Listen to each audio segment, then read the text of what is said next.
I, Manpreet Kaur, the principal Pathseeker International School, on joyous occasion of Vaisakhi, I extend my warm wishes to you all. May this festival mark the beginning of an year filled with prosperity, happiness, and success for you all. Happy Vaisakhi to all of you. Hi to everyone. Like our principal ma'am has extended her warm wishes for Vaisakhi to all. Let me tell you one thing that इसका significance क्या है. हम लोग wishes दे रहे हैं तो उसका significance ये है कि human nature में होता है कि इतनी harsh winters के बाद हर इंसान चाहता है कि जो efforts हमने किए हैं उसका output आ जाए. तो जब आउटपुट आता है तो हम कल्चरली उसको इंटेंगल्ड कर कर इस फेस्टिवल को एक डांस के जरिए, सिंगिंग के जरिए, अच्छे अच्छे पकवान के जरिए जो हमारे इंडिया की स्पेशलिटी है उसको लेके हम फ्लरिश वे में मनाते हैं.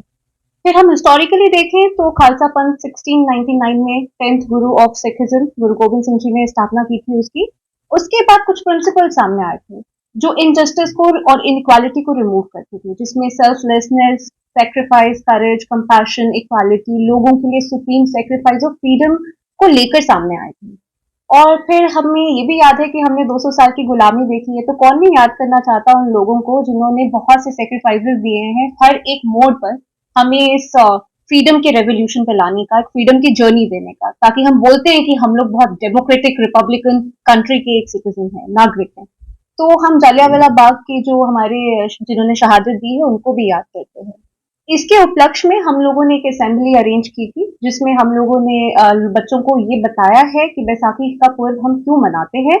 उनको उनका सिग्निफिकेंस पता होना चाहिए. महज विशेष देना तो मुझे नहीं लगता कि सफिशिएंट है. तो हम बताते हैं बच्चों को कि सिग्निफिकेंस क्या है, कल्चरली सोसाइटल इम्प्लीकेशन क्या है और हिस्टोरिकल उसका सिग्निफिकेंस क्या है. Once again from my side, from each and every staff member of Pathseeker international, wish you a very very very happy and auspicious happy Baisakhi. Thank you. Jammu Kashmir की खबरों के लिए जुड़े रहिए जेके अपडेट के साथ.